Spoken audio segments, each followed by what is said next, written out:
प्यारे बच्चों, कल हम लोगों ने घर्षण भाग 1 में घर्षण का प्रकार, घर्षण के नियम जिसमें गतिज घर्षण और स्थैतिक घर्षण दोनों नियमों की बात हमने किया था। साथ ही साथ हमने वहाँ घर्षण के कारण का प्राचीन मत और आधुनिक मत को जाना था।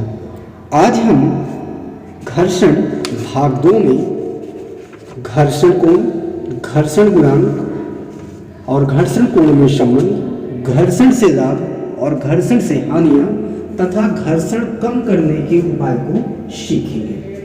आइए शुरू करते हैं घर्षण कोण। आगे हम एंगल ऑफ फ्रिक्शन या घर्षण कोण को समझते हैं।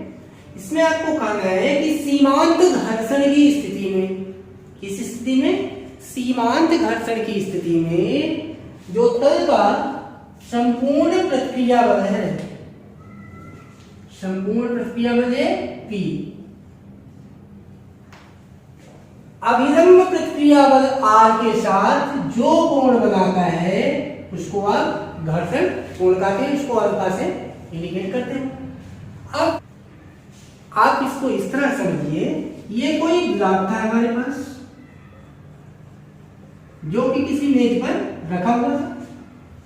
अच्छा, इस पर इस समय दो बल काम कर रहे हैं, आपको पता है। एक तो इसका भारी और जी नीचे की तरफ और अभिलंब प्रतिक्रिया बल ऊपर की तरफ।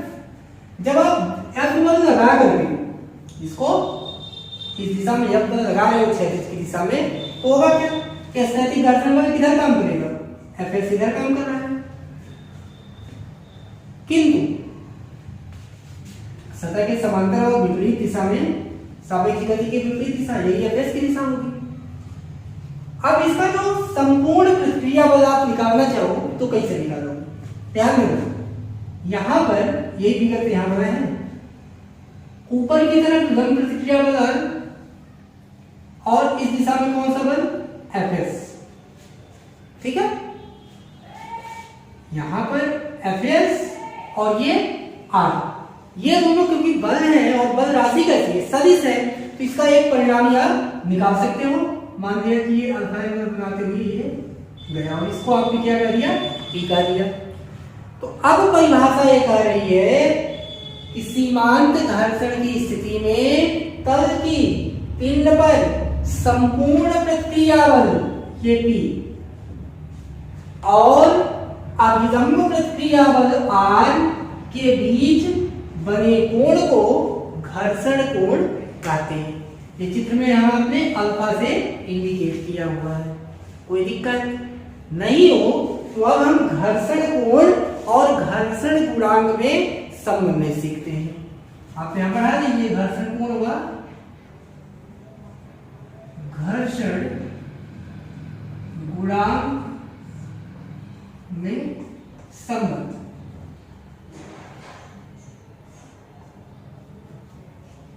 क्या संबंध होगा? आप यहां से चित्र को जरा ध्यान से देखिए। आपको एक षटकोण त्रिभुज बन रहा है। ये अगर अल्फा आपने मान लिया तो इसके ठीक सामने ये भुजलंब इस पर, ये 90 एंगल है। यहां से आप अगर साइन थीटा निकालना चाहो तो क्या निकाल सकते हो? सॉरी, थीटा भी अल्फा है ना, तो साइन अल्फा बराबर क्या निकाल सकते हो? साइन अल्फा बराबर आप निकाल सकते हो लंब और बटे कर्ण। लंब का मान आपका इतना मान पी आर का मान यहां से आता कितना है? म्यू एस आर है, तो आप लिख सकते हैं mu S R upon P है, या P sine alpha is equal mu S R. ये समीकरण एक मान लीजिए। सेम इसी तरह कॉस की अगर आप बात करो तो ऐसे ही आप निकाल सकते हो पी कॉस अल्फा बराबर लंब बटे आधार, सॉरी आधार बटे कर्ण। तो आप यहाँ से p cos अल्फा बराबर लिख सकते हो r। ये समीकरण 2। अब आप समीकरण 1 में समीकरण 2 का भाग दे दीजिए। देखिएगा, समीकरण 1 भागे समीकरण 2 से आपको मिलेगा p sin अल्फा बटे p cos अल्फा बराबर mu S r upon r. ये देखो p से p कट जाएगा, r से r कैंसिल हुआ, sin alpha upon cos alpha, sin बटे cos इसके ये मिल गया आपको tan अल्फा बराबर म्यू एस के। क्या आप लिख सकते हो इसी को अल्फा इज इक्वल, क्योंकि आपको संबंध किसके किसके बीच में चाहिए, घर्षण कोण के और घर्षण गुणांक के अल्फा और म्यू एस के बीच में चाहिए, tan अल्फा के बीच में नहीं चाहिए था। तो अल्फा बराबर आप लिख सकते हो tan इनवर्स म्यू एस। दिक्कत कोई नहीं है, या इसी को लिख सकते हो आप घर्षण कोण बराबर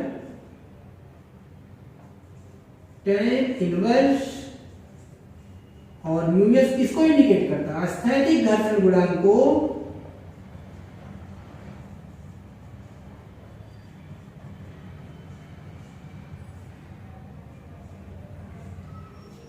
ठीक है।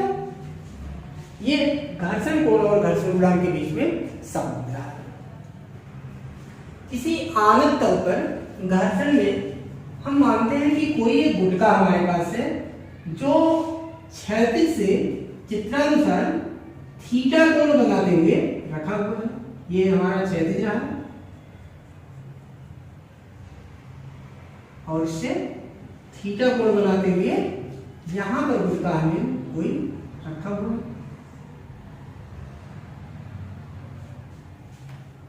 ठीक है, गुटके का भार अगर यम है तो इस पर अभी दो बल कार्य कर रहे हैं। एक तो इसका लंब प्रतिक्रिया बल, सॉरी इसका भार और अभिलंब प्रतिक्रिया बल आर।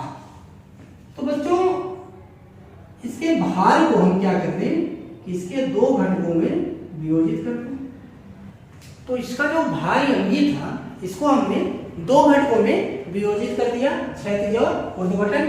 तो हमको मिला इस तल में लंबवत घटक mg cos थीटा और समांतर घटक mg sin थीटा।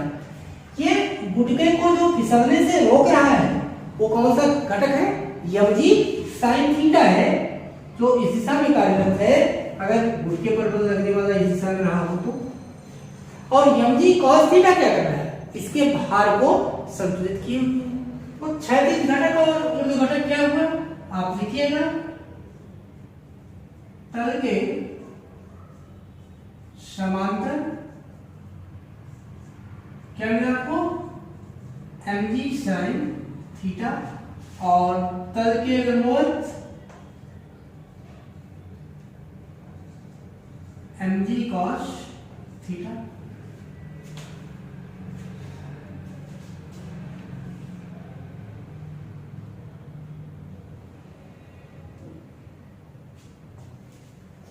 यहां से स्पष्ट हो रहा होगा है mg sin थीटा के कारण है, यही इसको स्थैतिक घर्षण बल इसको फिसलने से रोके हुए हैं, क्योंकि ये गुटका अभी किस स्थिति में है, संतुलन की अवस्था में है। अतः आप लिख सकते हो Fs minus mg sin theta is equal 0। दिक्कत कोई? सेम इसी प्रकार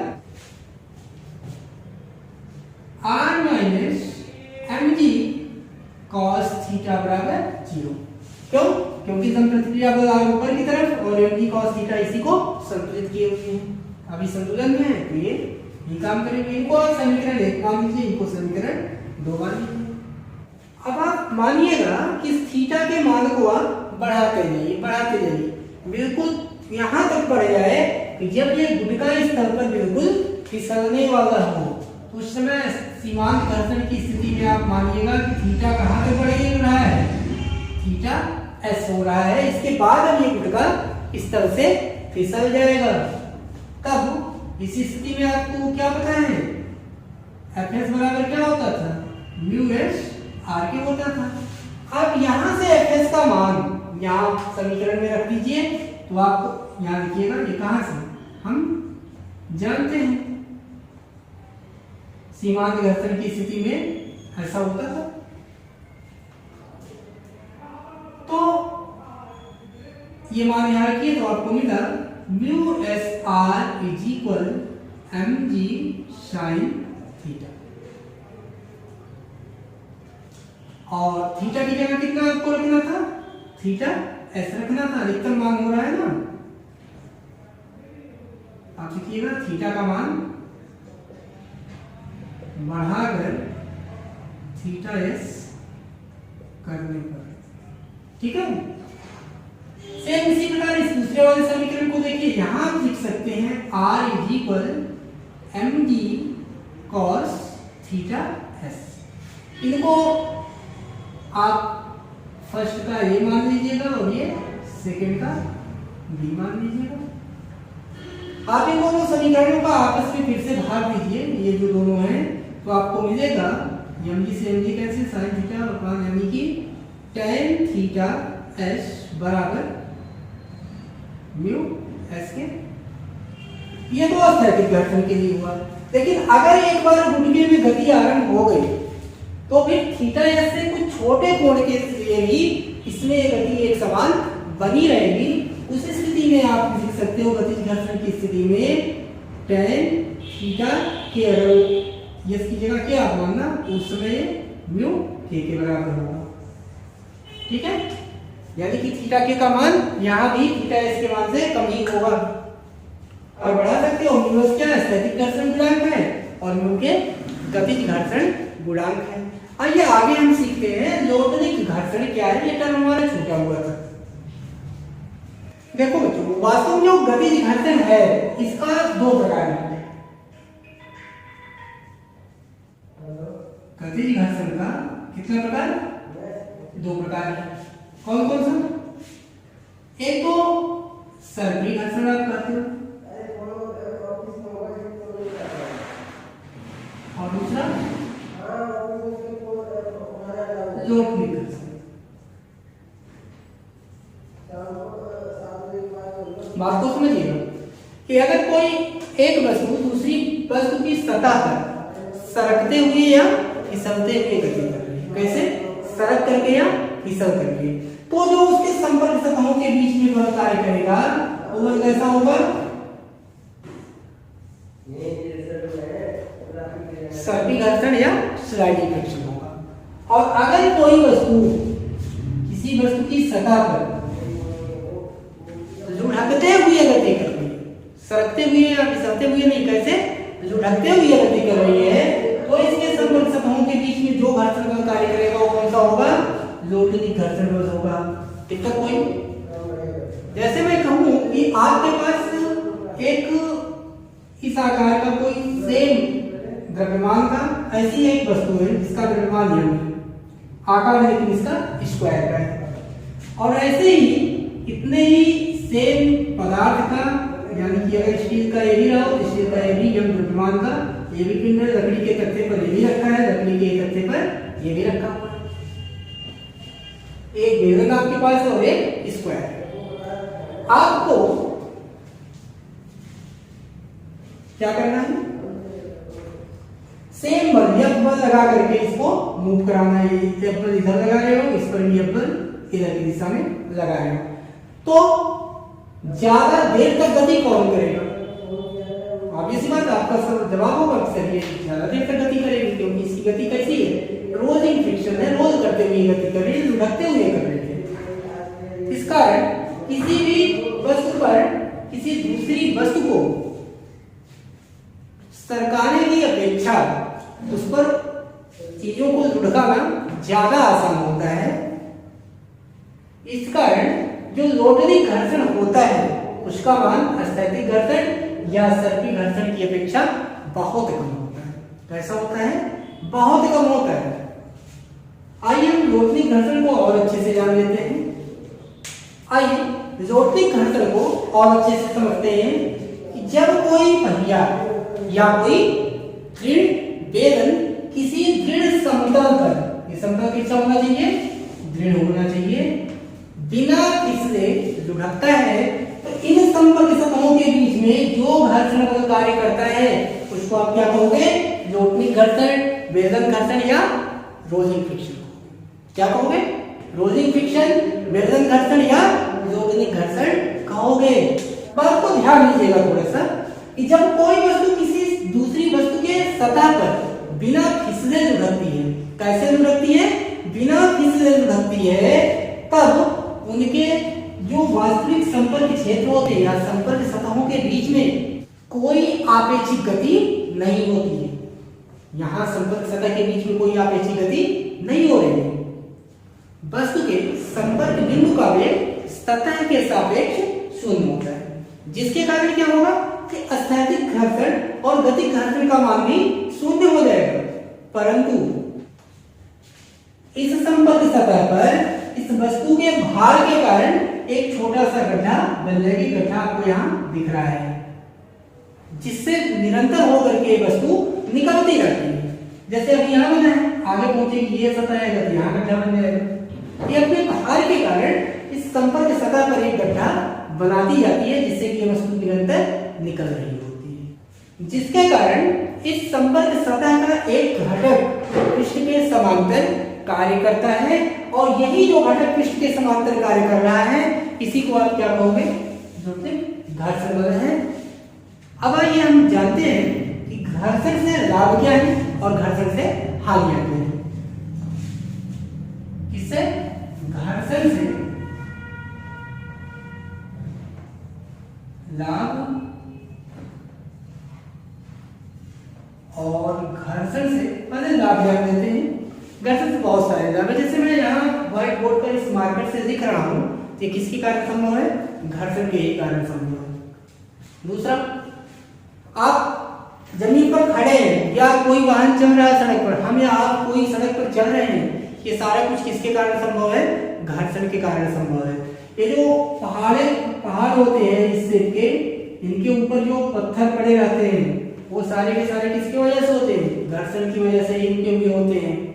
या यहाँ पर जो पेड़ पौधे भी हैं वो सारे के सारे किस वजह से? घर्षण की वजह से ही।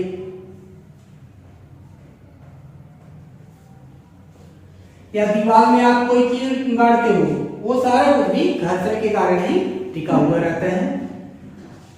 ये तो घर्षण से आपके लाभ हो गए। घर्षण से हानियां क्या है? आप शूज पहनते हैं या स्लीपर पहनते हैं, वो कुछ समय बाद धीरे धीरे खत्म हो जाते हैं, मतलब घिस जाते हैं। ये घिसना किसके कारण होता है? घर्षण के कारण होता है। दूसरा काम, मशीनों के जो पुर्जे घिस जाते हैं वो घर्षण के से होने वाली हानि है। या घर्षण से मशीनों में अधिकांश भाग ऊष्मा के रूप में व्यय हो जाता है, जिसके कारण उसकी दक्षता कम हो जाती है। घर्षण जब गति का विरोध कर रहा होता है उस समय लाभदायक ऊर्जा जो होती है उसकी भी हानि होती है। घर्षण वायुयान, जहाज या फिर नाव की गति में अवरोध उत्पन्न करता है। अतः एक चीज और, यहाँ पर जो हमने भी लोटनी घर्षण पढ़ा, इसका जो लोटनी घर्षण का मान है वो गतिक घर्षण और स्थैतिक घर्षण बल के मान से बहुत कम होता है। और यही कारण है कि किसी चीज को खिसका कर ले जाने की अपेक्षा लुढ़का कर ले जाना ज्यादा आसान होता है। बात को समझिएगा कि जैसे आपके पास ये एक बेलन है, ड्रम है आपके पास, समझ लीजिए, गाँव में अक्सर मिल जाएगा, और इस ड्रम को आपसे मैं कहूँ कि रस्सी बांध करके खींचते हैं ये लेकर के आओ, तो बल कितना लगेगा? और एक डंडे की सहायता से उसको ऐसे लुढ़काते लेकर के आओ, तब देखो कितना कम बल लगता है। यही कारण है कि लोटनी घर्षण का मान गतिज और स्थैतिक दोनों से कम होता है। इस कारण चीजों को खिसकाने की अपेक्षा लुढ़का कर ले जाने में ज्यादा आसानी होती है। लास्ट में हम ये सीखते हैं कि घर्षण को हम कम कैसे कर सकते हैं। घर्षण कम करने के उपाय।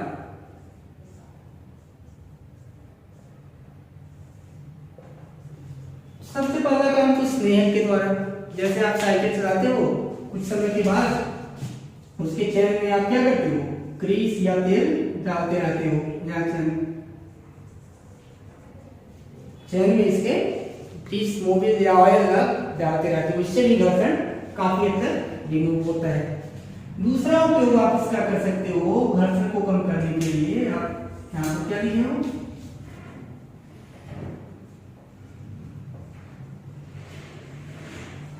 और इस द्वारा उचित पदार्थों का चयन करके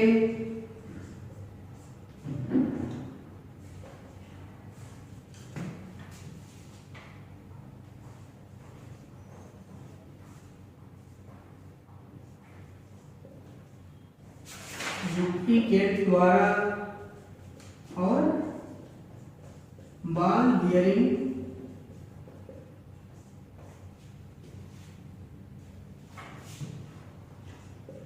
के प्रयोग से, ये हमारे पास कुछ विधियां हैं जिनके द्वारा हम घर्षण को कम कर सकते हैं। इसका आगे प्रश्न आपको कर दिया जाएगा। तब तक के लिए धन्यवाद।